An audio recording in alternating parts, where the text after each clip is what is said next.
Lebanon adalah sebuah negara di Timur Tengah dengan luas wilayah sekitar 10.452 km persegi, menjadikannya negara terkecil di kawasan tersebut. Ketika banyak orang membayangkan negara Timur Tengah, yang terlintas adalah gurun luas, suku nomaden, dan orang-orang yang menunggang unta di hamparan pasir tanpa akhir, namun Lebanon benar-benar mematahkan gambaran ini. Negara ini justru menjadi satu-satunya di Timur Tengah yang tidak memiliki gurun sama sekali.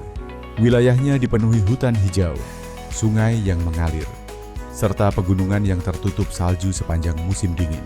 Lebanon juga memiliki salah satu resor ski tertua di dunia, yaitu The Cedars Resort, yang berada di ketinggian 2.850 meter dengan lintasan ski yang membentang lebih dari 1 kilometer.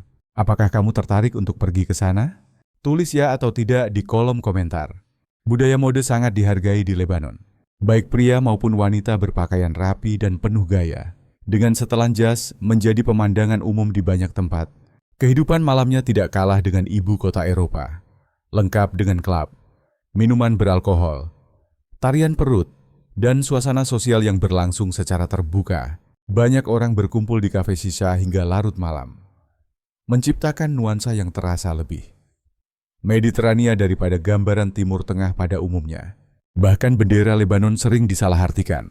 Banyak orang asing melihat pohon hijau di tengahnya dan mengira itu pohon Natal. Padahal, itu adalah pohon cedar Lebanon.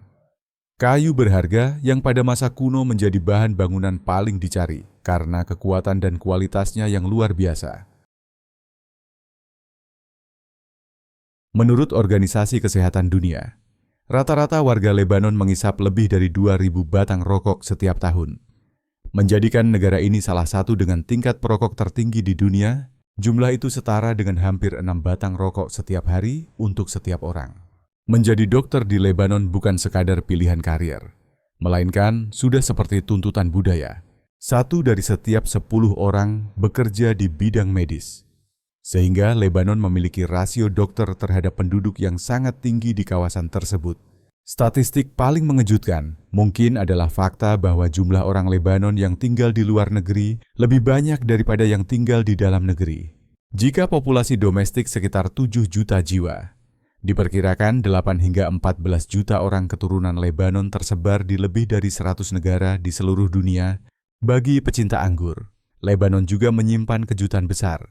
Negara ini memiliki tradisi pembuatan anggur yang telah berlangsung lebih dari 5.000 tahun. Saat ini, lebih dari 60 kilang anggur beroperasi di Lembah Bekaa, mengekspor jutaan botol setiap tahun ke Prancis, Amerika Serikat, dan Inggris. Sedikit orang yang menyadari bahwa negara Timur Tengah ini telah menyempurnakan seni pembuatan anggur jauh sebelum sebagian besar wilayah Eropa melakukannya. Lalu lintas di Lebanon sering digambarkan sebagai kekacauan yang teratur. Klakson digunakan sebagai alat komunikasi, jalur jalan diikuti secara longgar, dan pengemudi yang menyetir sambil memegang kopi atau ponsel adalah pemandangan biasa. Semua ini dianggap bagian dari pengalaman. Jujur saja, menurutmu kamu bisa bertahan mengemudi di Lebanon? Kami menantikan jawabanmu di kolom komentar. Terakhir, meskipun berada di kawasan kaya minyak, Lebanon tidak memiliki cadangan minyak atau gas yang besar. Sebagian besar kebutuhan minyaknya diimpor dari negara lain. Sebaliknya, Lebanon menyimpan salah satu cadangan emas alam terbesar di wilayah Mediterania Timur. Pernah ada masa ketika Lebanon lebih kaya dibandingkan Qatar, Arab Saudi, Uni Emirat Arab, atau Kuwait. Dari tahun 1950-an hingga pertengahan 1970-an, Lebanon menjadi pusat perbankan utama di Timur Tengah, aturan perbankan yang fleksibel, sistem keuangan yang terbuka, serta ketiadaan pembatasan valuta asing menjadikan negara kecil ini magnet bagi modal internasional. Pada masa keemasan tersebut, kehidupan sosial Lebanon mencapai tingkat kemakmuran yang belum pernah terjadi sebelumnya di kawasan itu. Beirut dikenal sebagai Paris dari Timur Tengah, menarik selebritas, pemikir, dan investor kaya dari berbagai penjuru dunia. Namun segalanya berubah drastis setelah Perang Saudara selama 15 tahun yang menghancurkan. Lebanon beralih dari kekuatan regional menjadi negara yang menghadapi salah satu krisis ekonomi terparah dalam sejarah modern Sejak 2019, nilai pound Lebanon anjlok lebih dari 90%, membuat jutaan orang jatuh miskin dalam waktu singkat. Bank membekukan rekening, sehingga banyak orang tidak bisa mengakses tabungan seumur hidup mereka. Barang kebutuhan pokok menjadi sangat mahal, dan kelas menengah yang dulu kuat pun menghilang. Saat ini, lebih dari 80% penduduk hidup di bawah garis kemiskinan. Inflasi melampaui 200%, membuat kehidupan sehari-hari semakin berat. Listrik sulit didapat, bahan bakar mahal, dan banyak keluarga sepenuhnya bergantung pada kiriman uang dari kerabat di luar negeri untuk bertahan hidup. Situasi menjadi semakin rumit dengan adanya serangan militer Israel yang menargetkan beberapa lokasi di Lebanon Selatan dan Timur. Menurut pihak militer Israel, sasaran mereka adalah fasilitas pelatihan Hezbollah, yang menambah ketidakstabilan di kondisi yang sudah rapuh meski menghadapi semua kesulitan ini. Rakyat Lebanon tetap menunjukkan semangat keramahan yang luar biasa. Mereka masih akan mengundangmu makan, berbagi kopi, dan sering menolak menerima kembalian tambahan dari pengunjung asing karena menganggap keramahan sebagai soal kehormatan. Seperti biasa, jika kisah hari ini meninggalkan kesan bagimu, jangan ragu untuk memberikan tanda suka sebagai bentuk dukungan. Terima kasih atas cinta dan dukungan kalian. Dan nantikan terus konten menarik lainnya. Lebanon merupakan salah satu wilayah tertua di dunia yang terus dihuni tanpa putus. Tanah ini adalah tempat lahir peradaban Fenisia, budaya cemerlang yang muncul sekitar 5.000 tahun sebelum Masehi. Menjadikannya berusia lebih dari 7.000 tahun, bangsa Fenisia dikenal sebagai pelaut legendaris di dunia kuno. Mereka membangun kapal dari kayu cedar Lebanon yang terkenal kuat, mampu berlayar jarak jauh melampaui kemampuan bangsa lain pada zamannya. Para pelaut ulung ini menjadi yang pertama menjelajahi Laut Mediterania, mencapai Afrika Utara, Italia, dan Spanyol. Beberapa sejarawan bahkan berpendapat bahwa mereka mungkin telah mencapai Amerika jauh sebelum Columbus. Berdasarkan temuan sisa kapal kayu cedar di wilayah tersebut, namun Fenisia tidak hanya unggul di laut. Mereka juga pedagang hebat yang membangun kota pelabuhan makmur seperti Tyre, Sidon, dan Byblos. Mereka memperdagangkan barang-barang berharga seperti kaca, logam, kayu cedar, dan yang paling terkenal adalah pewarna ungu Tyre. Pewarna ini merupakan salah satu bahan termahal di dunia kuno. Dibuat dari 3 spesies langka siput murex. Untuk menghasilkan hanya 1,5 gram pewarna ungu, dibutuhkan 12.000 cangkang, membuat nilainya 15 kali lebih mahal dari emas dengan berat yang sama. Sistem hukum Lebanon sangat rumit karena merupakan perpaduan antara hukum sipil, hukum agama, serta peninggalan dari era Ottoman dan Prancis. Negara ini mengakui 18 agama berbeda, dan setiap komunitas agama memiliki sistem pengadilan sendiri. Hal ini menciptakan kerumitan hukum yang memengaruhi hampir semua aspek kehidupan pribadi. Mengubah agama secara resmi hampir tidak mungkin. Seseorang bisa mempraktikkan agama baru secara pribadi, tetapi untuk menggantinya di dokumen resmi harus melalui proses yang panjang, konflik kewenangan, dan penolakan dari lembaga keagamaan. Banyak warga Lebanon bercanda bahwa mengganti kewarganegaraan lebih mudah daripada mengganti agama di negara mereka sendiri. Namun kenyataan hukum yang paling mengejutkan berkaitan dengan pernikahan. Hingga saat ini, pasangan di Lebanon tidak bisa menikah secara sipil di dalam negeri. Setiap pernikahan harus dilakukan sesuai hukum agama di pengadilan agama masing-masing. Jika 2 orang dari agama berbeda ingin menikah secara sipil, satu-satunya pilihan adalah terbang ke Siprus, mendaftarkan pernikahan di sana, lalu membawa dokumennya kembali ke Lebanon. Ironisnya, mereka bisa bercerai secara sipil di Lebanon, tetapi tidak bisa menikah dengan cara yang sama di negara sendiri. Perempuan Lebanon sering diakui sebagai salah satu yang tercantik di Timur Tengah. Banyak orang mengatakan bahwa untuk memahami kecantikan Timur Tengah, lihatlah Lebanon. Negara kecil ini secara konsisten berada di jajaran teratas dalam hal ratu kecantikan, ikon mode, dan influencer di kawasan tersebut. Kecantikan mereka merupakan perpaduan unik antara ciri Mediterania dan Arab, menghasilkan warna kulit coklat keemasan, mata dalam yang memikat, hidung tinggi yang anggun, serta garis wajah yang tegas namun lembut. Banyak yang menggambarkan perempuan Lebanon memiliki kecantikan yang liar sekaligus elegan, jauh dari stereotip umum tentang perempuan Timur Tengah. Meskipun hidup di kawasan yang sering dilanda konflik, krisis ekonomi, dan gejolak sosial, perempuan Lebanon terus menunjukkan ketangguhan luar biasa. Banyak sejarawan menyebut mereka sebagai penjaga jiwa bangsa. Budaya Lebanon dipenuhi ritual yang unik. Salah satu kepercayaan paling umum adalah kebiasaan menyentuh kayu.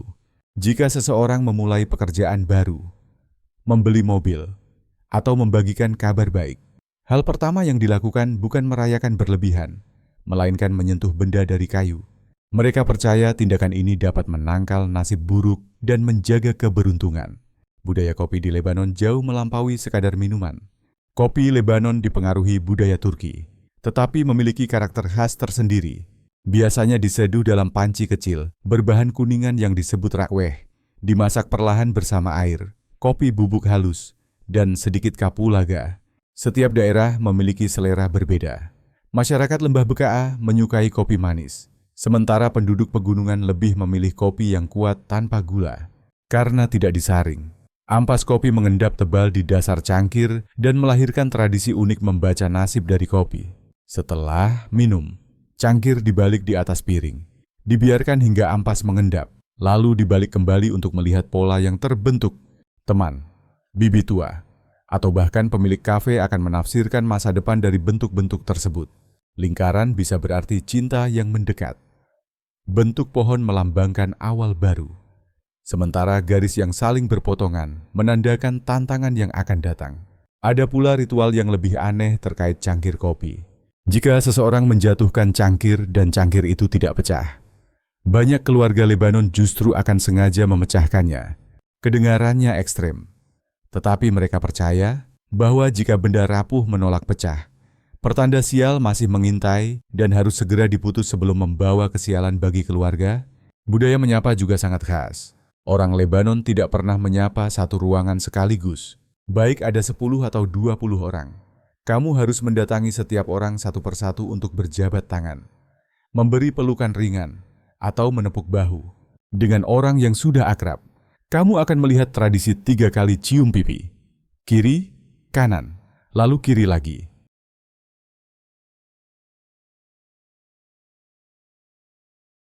Beirut bukan sekadar ibu kota Lebanon. Kota ini dikenal sebagai salah satu kota paling tangguh dalam sejarah manusia. Selama lebih dari 5.000 tahun, manusia terus hidup di lokasi yang sama, membentuk lapisan peradaban yang benar-benar bertumpuk satu sama lain hingga hari ini. Ketika pekerja konstruksi menggali fondasi bangunan baru, mereka sering menemukan reruntuhan Fenisia dari 3.000 tahun lalu, elemen arsitektur Romawi dari 2.000 tahun yang lalu, atau sistem air Bizantium dari abad pertengahan. Sepanjang sejarahnya, kota ini diyakini telah hancur total dan dibangun kembali setidaknya 7 kali.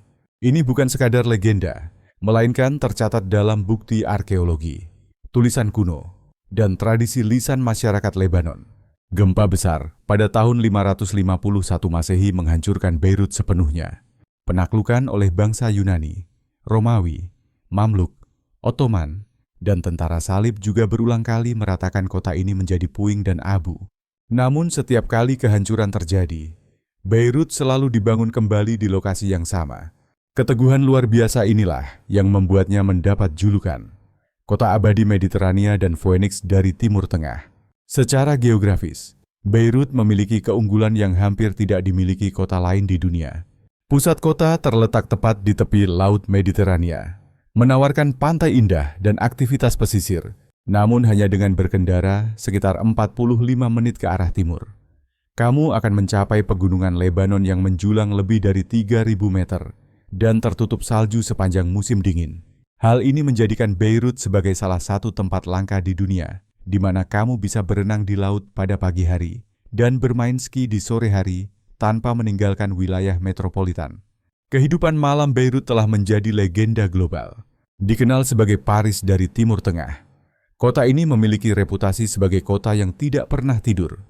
Dari bar atap yang elegan dengan pemandangan Mediterania hingga klub bawah tanah yang penuh energi hingga fajar. Suasana malam Beirut selalu hidup baik di hari kerja maupun akhir pekan. Beirut benar-benar tahu cara berpesta. Masyarakat Lebanon menempatkan hari libur sebagai bagian penting dari kehidupan sehari-hari dan identitas bersama. Hari-hari istimewa ini mencerminkan keberagaman agama dan budaya negara tersebut, di mana perayaan seringkali memadukan tradisi dari berbagai kepercayaan dalam satu pengalaman sosial pada momen keagamaan penting seperti Idul Fitri dan Idul Adha bagi umat Muslim, serta Natal dan Paskah bagi umat Kristen. Keluarga berkumpul untuk merayakan bersama.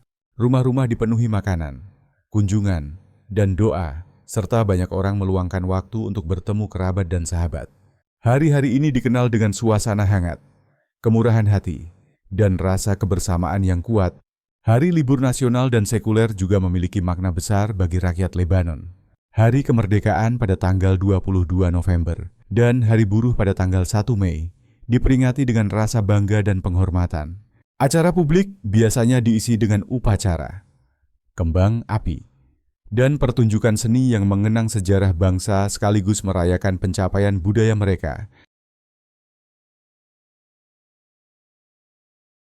Nama Lebanon muncul berkali-kali dalam Alkitab, baik dalam Perjanjian Lama yang juga dikenal sebagai Alkitab Ibrani, maupun Perjanjian Baru. Penyebutan ini menekankan posisi wilayah tersebut, kekayaan alamnya, serta hubungan panjangnya dengan bangsa Israel kuno dan masyarakat sekitarnya. Dalam Perjanjian Lama, pohon cedar Lebanon sering disebut sebagai simbol kekuatan dan kualitas tinggi. Kayu ini digunakan untuk membangun kuil suci, istana kerajaan, dan kapal. Menurut kisah Alkitab, Raja Salomo mengatur pengiriman kayu cedar dari Lebanon untuk proyek pembangunan besar, termasuk bait suci pertama di Yerusalem sebagaimana dicatat dalam kitab Raja-Raja Pertama pasal 5 ayat 6 hingga 10. Secara geografis, Lebanon sering muncul sebagai penanda wilayah atau batas daerah dalam kisah sejarah dan tulisan puitis. Wilayah ini disebut bersama Gunung Hermon dalam kitab Ulangan pasal 3 ayat 8 hingga 9, serta digambarkan sebagai tanah yang kaya dan indah dalam Kidung Agung pasal 4 ayat 8. Dalam konteks sejarah, teks Alkitab juga mencatat interaksi antara bangsa Israel dan kelompok tetangga seperti Fenisia dan Kanaan yang tinggal di wilayah Lebanon. Hubungan ini terekam dalam narasi sejarah dan pesan para nabi.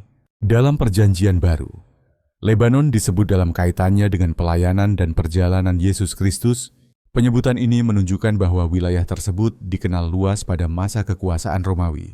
Referensi simbolis yang terinspirasi dari lanskap dan makna budaya Lebanon juga berlanjut dalam Perjanjian Baru. Digunakan untuk menyampaikan gagasan rohani dan ajaran profetik. Kota kuno Baalbek di Lebanon diakui sebagai situs warisan dunia UNESCO. Tempat ini terkenal dengan kuil-kuil Romawinya yang sangat besar, terutama kuil Bacchus dan kuil Jupiter. Bangunan-bangunan ini termasuk yang terbesar dan paling terawat di antara monumen keagamaan Romawi yang masih berdiri hingga kini, menampilkan desain megah dan detail pahatan batu yang luar biasa. Dalam sejarah kuno, Baalbek dikenal dengan nama Heliopolis dan berfungsi sebagai pusat keagamaan penting yang didedikasikan untuk dewa matahari Fenisia, Baal. Seiring waktu, kota ini berkembang menjadi pemukiman besar Romawi dan mencapai puncak kejayaannya di bawah kekuasaan Romawi. Pembangunan berskala besar dimulai pada abad pertama sebelum Masehi dan berlanjut hingga abad ketiga Masehi, membentuk Baalbek menjadi salah satu situs arkeologi paling mengesankan di kawasan tersebut. Peran Lebanon dalam sejarah manusia jauh melampaui catatan peradaban tertulis. Negara ini memiliki sejumlah permukiman Neolitik yang memberikan gambaran penting tentang perkembangan manusia awal, serta lahirnya pertanian dan kehidupan menetap. Byblos, yang secara lokal dikenal sebagai Jebel, merupakan salah satu kota tertua di dunia yang terus dihuni.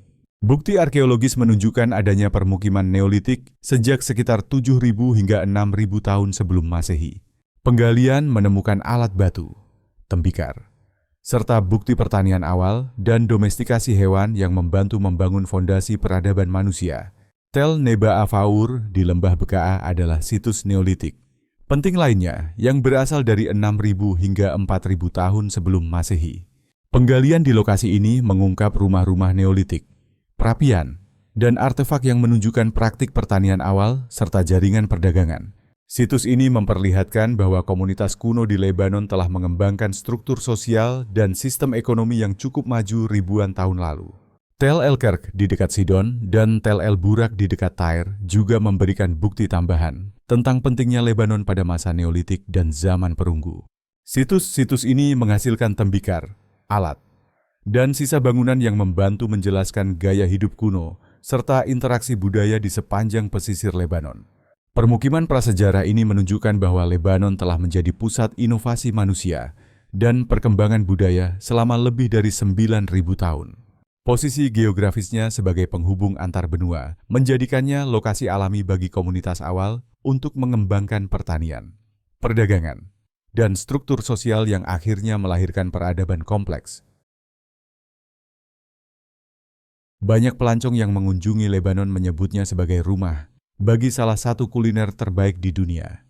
Setelah memahami kedalaman dan keragaman budaya makan Lebanon, alasan di balik pujian tersebut menjadi sangat jelas. Masakan Lebanon merupakan perpaduan harmonis antara aroma, warna, dan tekstur yang sering membuat pengunjung barat menilai ulang pandangan mereka tentang makanan Timur Tengah. Hidangan sederhana seperti salad pun menjadi pusat perhatian dalam satu jamuan. Tabuleh yang terbuat dari gandum bulgur, peterseli segar, perasan lemon, dan minyak zaitun terlihat ringan. Namun rasanya segar dan membuat ketagihan. Fatous memadukan roti goreng renyah dengan sayuran segar serta saus lemon bawang putih, menciptakan hidangan menyegarkan yang cocok untuk iklim hangat Lebanon. Lebanon juga merupakan surga bagi para vegetarian. Sekitar seperempat penduduknya menjalani pola makan vegetarian atau semi-vegetarian, sehingga menu lokal dipenuhi pilihan lezat tanpa daging. Humus menjadi contoh paling terkenal. Saus dari kacang Arab yang dihaluskan dengan minyak zaitun dan bawang putih ini telah populer di seluruh dunia. Tetapi tidak ada tempat yang menghargainya lebih tinggi daripada Lebanon. Negara ini bahkan pernah terlibat persaingan diplomatik dengan Israel untuk memecahkan rekor piring humus terbesar. Dan berhasil menang dengan hidangan seberat lebih dari 10 ton. Hidangan panggang menunjukkan keahlian Lebanon dalam penggunaan rempah dan teknik memasak.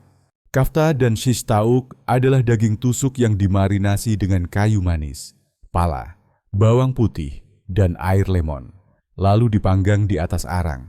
Aroma asap ringan yang berpadu dengan rempah. Mediterania menciptakan rasa yang mampu menyaingi masakan manapun di dunia. Hidangan ini biasanya disajikan dengan roti pita hangat dan saus bawang putih yang lembut. Kibeh merupakan hidangan paling ikonik dari Lebanon. Terbuat dari daging sapi atau kambing giling yang dicampur gandum bulgur dan rempah. Dibentuk lonjong, lalu digoreng atau dipanggang. Kibeh mencerminkan kehalusan seni memasak Lebanon. Di beberapa daerah, kibeh bahkan disajikan mentah, menunjukkan keragaman dan kekayaan tradisi kuliner lokal. Untuk sarapan, manakis menjadi pilihan sempurna.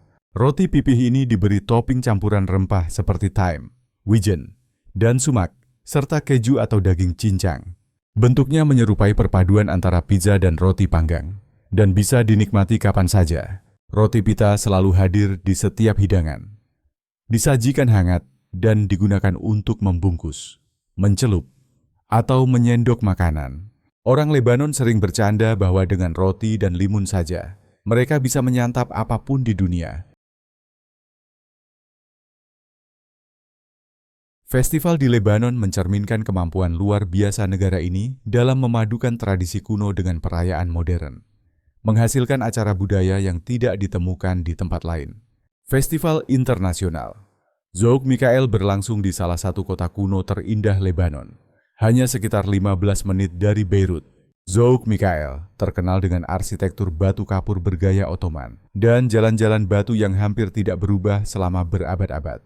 Keunikan festival ini terletak pada panggung yang ditempatkan tepat di tengah alun-alun desa tua, yang sejak abad pertengahan berfungsi sebagai pusat pasar. Musik modern yang bergema di antara atap-atap tua, dinding batu, dan pepohonan kuno menciptakan suasana yang terasa abadi sekaligus kontemporer Festival ini biasanya berlangsung selama beberapa malam di musim panas dan menampilkan artis dari Prancis, Yunani, Mesir, Armenia, serta musisi terkenal Lebanon. Acara ini menarik penonton beragam yang mencari pengalaman musik berkualitas tinggi, memadukan jazz, opera, musik dunia, dan perpaduan tradisional. Festival internasional. Byblos menawarkan pengalaman yang berbeda, namun sama magisnya. Diselenggarakan di Pelabuhan Kuno Byblos, salah satu pemukiman tertua di dunia. Panggung festival diletakkan dekat dengan tepi Laut Mediterania. Cahaya obor dan lampu memantul di permukaan air saat penonton menikmati pertunjukan yang mencakup pop, rock, jazz, hingga musik rakyat Arab. Perpaduan sejarah kuno, angin laut, dan pertunjukan kelas dunia menciptakan pengalaman budaya yang sulit dilupakan. Maraton Beirut merupakan acara tahunan paling populer di Lebanon. Namun maknanya jauh melampaui olahraga. Festival jalanan ini mempertemukan puluhan ribu orang dari berbagai latar belakang agama dan sosial untuk berlari demi tujuan bersama. Peserta sering mengenakan kaos bertema kampanye sosial yang mendukung perlindungan lingkungan, hak penyandang disabilitas, atau kesetaraan gender. Maraton Beirut tidak membedakan agama atau latar belakang, menjadikannya simbol kuat persatuan di negara yang pernah mengalami perpecahan mendalam. Selama 1 hari setiap tahun, jalan-jalan Beirut berubah menjadi perayaan ketangguhan, keberagaman, dan harapan masa depan Lebanon. Mengunjungi Lebanon memerlukan pemahaman terhadap beberapa aspek unik budaya lokal dan praktik bisnis yang dapat sangat memengaruhi pengalaman perjalanan. Biaya layanan menjadi salah satu hal paling mengejutkan bagi wisatawan. Restoran terkadang menambahkan biaya tanpa penjelasan sebelumnya.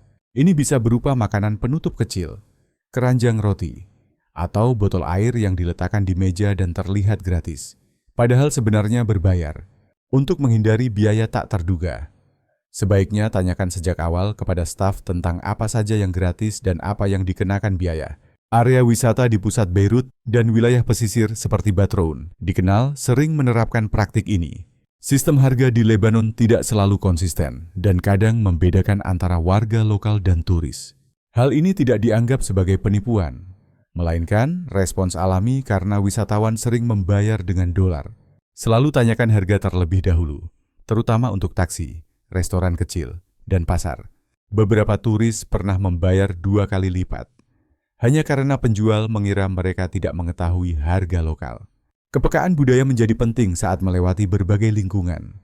Banyak area di Beirut sangat modern dan liberal, tetapi kamu bisa dengan cepat memasuki komunitas dengan aturan agama yang lebih ketat. Berpakaian terlalu terbuka atau mengambil foto tanpa izin kadang dianggap tidak sopan.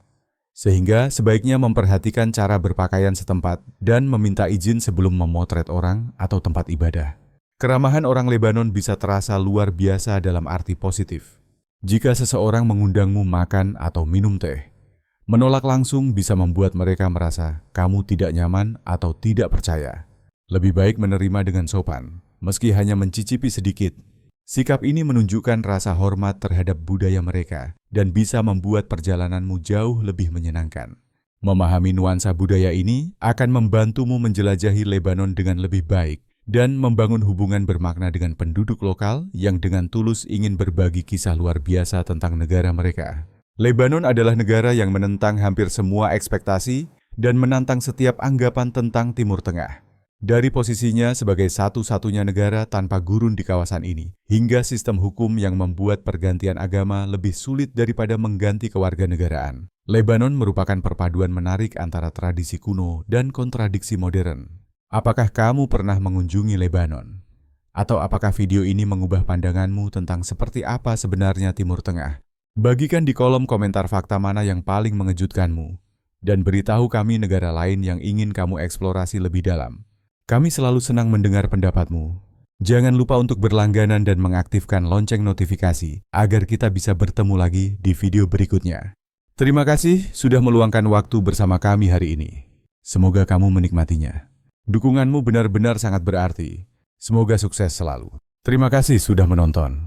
Kalau video ini lucu atau bermanfaat, jangan lupa like, subscribe, dan nyalakan loncengnya agar tidak ketinggalan video baru. Sampai jumpa di video berikutnya.